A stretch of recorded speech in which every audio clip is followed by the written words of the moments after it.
semuanya, Assalamualaikum warahmatullahi wabarakatuh. Perkenalkan, nama saya Najul Khalisa Hendriani dari kelas 12 IPA 3. Sebelumnya, tujuan saya membuat video ini yaitu untuk memenuhi tugas dari mata pelajaran Sejarah Indonesia. Nah, materi yang akan saya sampaikan yaitu materi dari kelas 10 yang berjudul Menelusuri Peradaban Awal di Kepulauan Indonesia. Untuk lebih jelasnya, tonton terus ya videonya.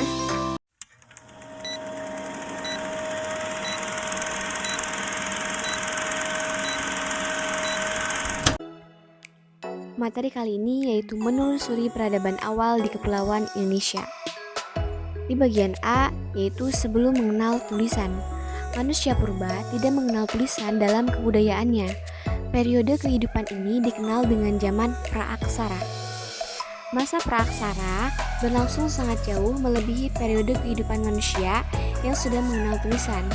Oleh karena itu, untuk dapat memahami perkembangan kehidupan manusia pada zaman praaksara, kita perlu mengenali tahapan-tahapannya. Selanjutnya, ada prasejarah. Terbentuk dari dua kata yaitu pra berarti sebelum dan sejarah adalah peristiwa yang terjadi pada masa lalu yang berhubungan dengan aktivitas dan perilaku manusia. Sehingga prasejarah berarti sebelum ada sejarah. Dalam kenyataannya, sekalipun belum mengenal tulisan, makhluk yang dinamakan manusia sudah memiliki sejarah dan sudah menghasilkan kebudayaan. Oleh karena itu, para ahli mempopulerkan istilah praaksara untuk menggantikan istilah prasejarah.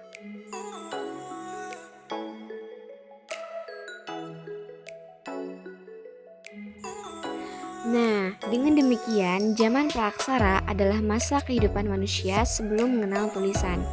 Ada istilah yang mirip dengan istilah praaksara loh. Kalian ada yang tahu nggak? Yap, betul. Itu adalah istilah nirleka.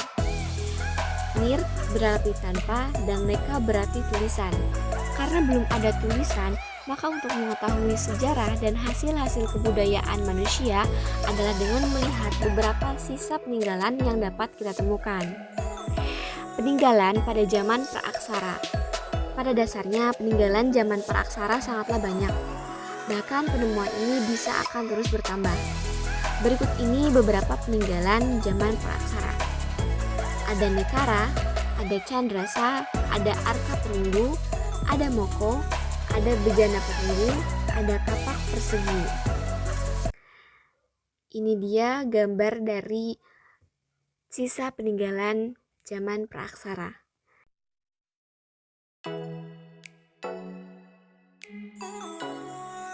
Selanjutnya yaitu bagian B, terbentuknya Kepulauan Indonesia. Pembentukan Kepulauan Indonesia bisa dijelaskan dari proses geologis yang terjadi saat pembentukan alam, yaitu proses endogen dan eksogen. Tenaga endogen merupakan proses pembentukan alam yang bersumber dari aktivitas dinamik bumi.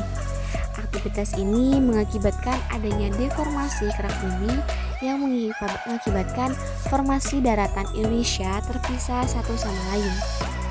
Sedangkan tenaga eksogen adalah proses pembentukan alam yang bersumber dari luar permukaan bumi seperti iklim, hujan, angin, hingga perubahan temperatur batuan yang mengalami pelapukan pada proses geoformologi.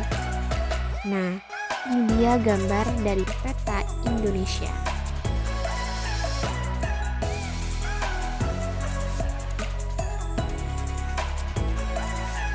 Selanjutnya yaitu bagian C, mengenal manusia purba, mengamati lingkungan.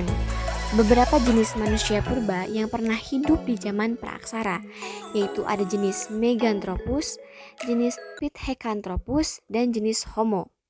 Homo sapiens dapat dikelompokkan sebagai berikut, yaitu manusia wajak dan manusia liang bua.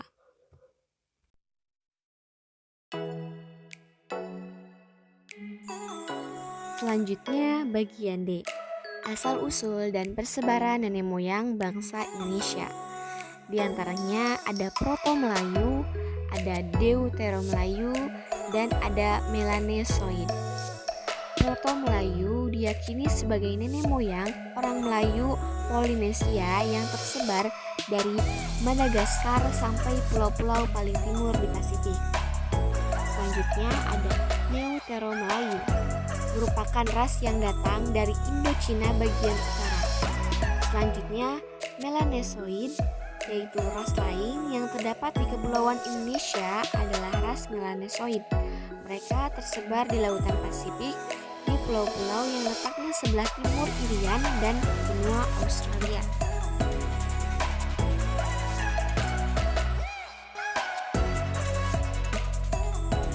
Selanjutnya yaitu bagian E, cara kehidupan masyarakat masa peraksaran.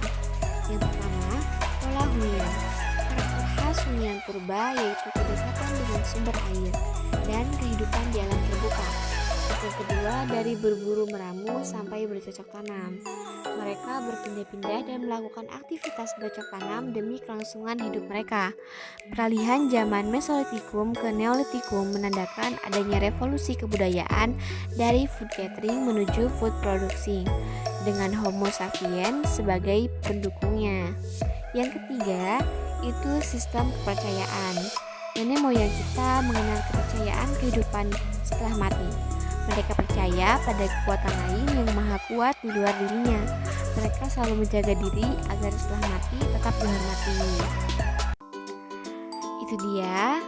Thank you for listening and thank you for watching.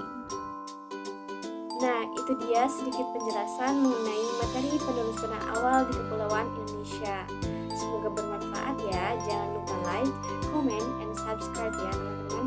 Ditutup. Wassalamualaikum warahmatullahi wabarakatuh.